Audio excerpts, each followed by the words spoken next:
What did you give up for Lent?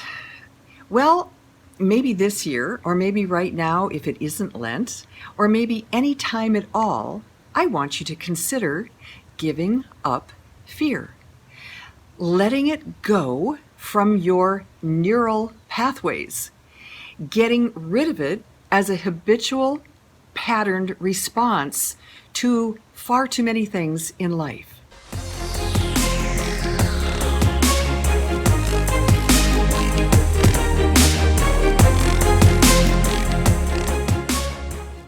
My name is Leah Kraft-Kristaine, and I am dedicated to helping people live better, to having a greater sense of joy and well-being in life.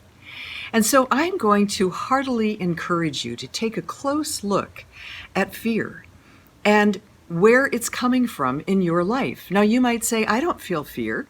Well, how about stress? Stress and fear are the same things. The imaginary outcome of an event that is negative. And that would include thinking about people judging you harshly, fearing being late to an event, fearing oversleeping an alarm, fearing not being able to fulfill a task, fearing bigger things, maybe fearing an illness getting worse, or fearing losing income, or fearing losing clients. There's all kinds of fears. Some are potentially justified, although most of them are not. And truly, what does fear do for us? If it motivates you to find an answer, to find a solution, to make it work better, if it motivates you, excellent, because that's what we want to do. However, with a low level of fear running through our lives on a consistent basis, because it's a habit, because it's a pattern, what we do is continually release into our bloodstream a steady drip, drip, drip of cortisol and adrenaline. And if that is unrelieved, if we do not take a break from it from time to time, that cortisol in particular damages the brain. Cortisol destroys brain cells far faster than alcohol does. We must take a break from fear. Within 15 seconds of a fear thought, the body goes into a fight-flight response. Even if we're sitting still, the stomach goes into a knot and digestion stops. The big muscles of the body get blood pooled and the hands get cold, the feet get cold, the brain gets cold. It does not receive as much circulation as it needs, and the brain needs 6 times the amount of oxygen that the rest of the body needs, and that is delivered in blood circulation. So what can you do about fear thoughts? Fear thoughts do one more thing you need to be very aware of. They constrict you rather than expanding you. When you are constricted, you do not have new ideas, you don't have solutions, you feel small, you feel put upon by life.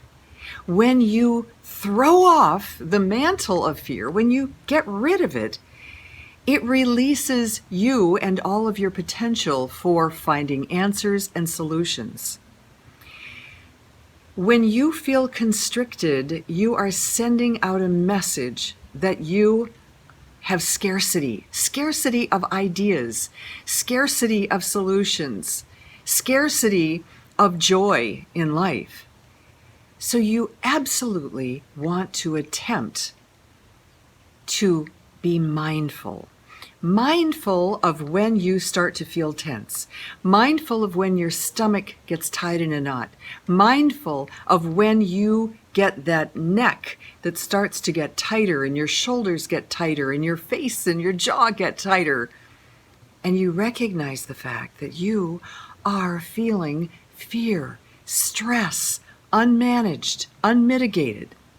That is called mindfulness. And that is the first step of emotional intelligence, and it's a step that can be the toughest one to learn. You ask a child, "What are you feeling?" And that child says, "I don't know, I don't know." If you are a parent, you know that's what you hear very often. But with ourselves, we must push ourselves to come to the conclusion or say to ourselves, "I think I'm feeling stressed. I think I'm feeling fear." The second step, that was step one, the second step is to make a strong decision. I'm done with it. I don't want to live my life by fear anymore. No more fear. What would it be like to live without fear? Let's just move to step three and ask the questions. Where can I get the answers? What can I do about this? Who can I turn to? What mentor can I possibly reach out to who could help me? That's what we want to do at this point. And if it's something that we cannot solve, if it's something that is not on our placemat, then we say, how then can I learn to feel peace in the face of this unresolved matter? How can I learn to take deep breaths and slow breaths and get calm and comfortable in the face of this? How can I learn to set it down and let it be while I attend to the other tasks of my day, calmly and comfortably moving forward and solving each step, moment by moment, step by step? These are the things we need to do to live our lives fear-free, free.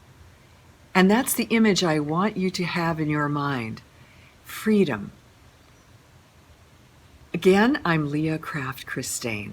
And if you'd like to take a look at other things that I have contributed to our well-being, to your well-being, take a look at the link below this video. I welcome you. Thanks for watching.